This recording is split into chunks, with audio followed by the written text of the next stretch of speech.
Whether or not you're a fan of BMWs, the M3 is unquestionably an enthusiast car. No question. And here's the thing. With a new 3 Series on the way, that means there's a new M3 coming, which means, here's the cool part. Both of these generations of the M3, you can find them for under 50 grand. So should you get one? That's what we're here to find out.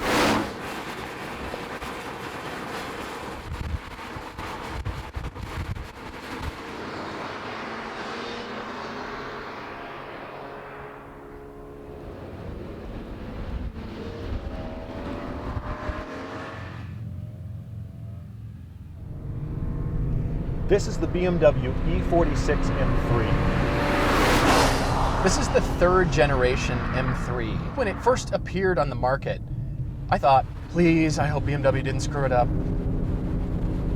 Honestly, I've seriously considered buying one of these M3s on more than one occasion. This has that metallic, organic machine feel that is steadily getting lost in cars. In 2005, they refined it a little further and they made a competition package which has a refined suspension and a tighter steering rack. But I don't drive this car and think, wow, I wish I had more steering feel. This really walks that line well between being a worthwhile freeway cruiser and when you get on a canyon, you can't outsmart this car.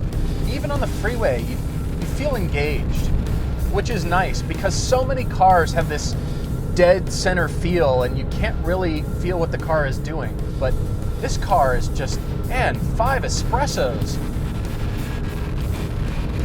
Talk about a car that clears your head. This one clears your sinuses. If you want to know what power steering should feel like, you should drive this M3.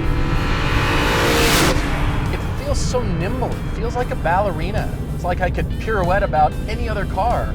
It teaches you car control because you can feel every little undulation in the road. Normally, when every little thing you do is transferred to the pavement, the car gets a little jittery. It kind of becomes hummingbird-like. This has none of the jittery feel, but yet all of the information that you're hoping for from the road. What's interesting about this is this particular car was built in December of 2001, and it's got about 83,000 miles on it, but it still feels so sharp. It feels expensive. It feels high quality to me.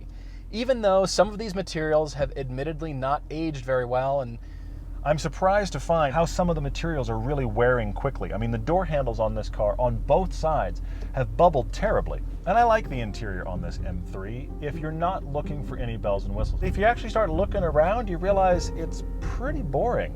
I like everything. It's angled towards the driver. It's not gimmicky. It's just all about the driving. This M3 has very active gauges. When you first kick it on in the morning, you don't have as high a rev line as you do after the car warms up. And a good digital information screen. The graphics are dated, but it does tell you a lot of good info. And of course, you can't complain about BMW seats. These are fantastic. It's a great place to spend a lot of time. And it still looks good.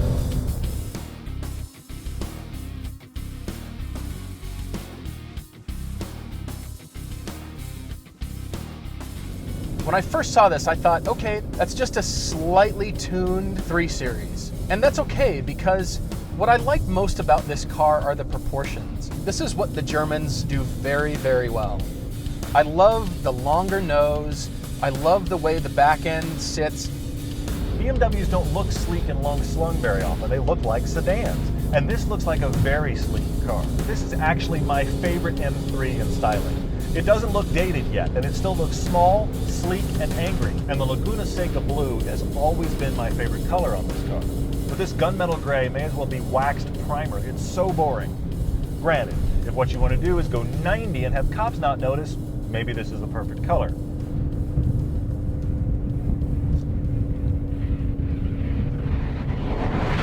This M3 makes 100 feel like 50. This engine is just this seamless rush of power. It just keeps pushing and pushing and spinning and spinning. This engine is everything that's right with a BMW inline 6. It sounds fantastic. It revs like all its internals are made of silicone. This is such a smooth, slick, fast revving engine. It's a constant surge. It just keeps building toward redline. This is what this car is all about.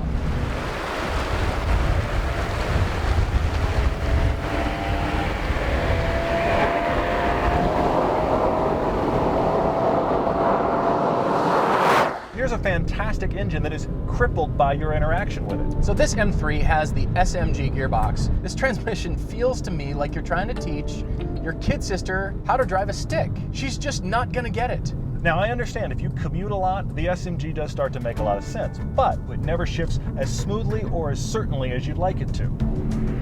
The SMG is a transmission that asks you to pretty much have it floorboarded every time you're upshifting. Not everybody drives around like that. Any kind of normal city driving that is not highly aggressive with really extreme RPM shifts, the SMG just gets a little bit lost. The transmission does something very well, and that's downshifts. So half the time I'm hating it and half the time I'm loving it.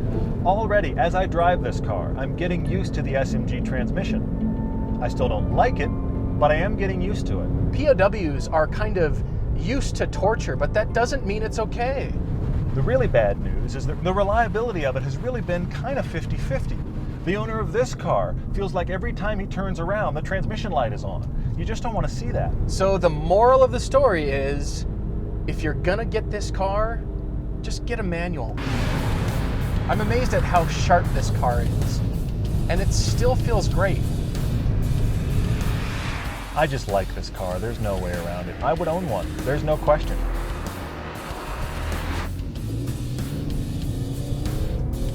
SMG nearly got me killed at the stoplight. Thank you.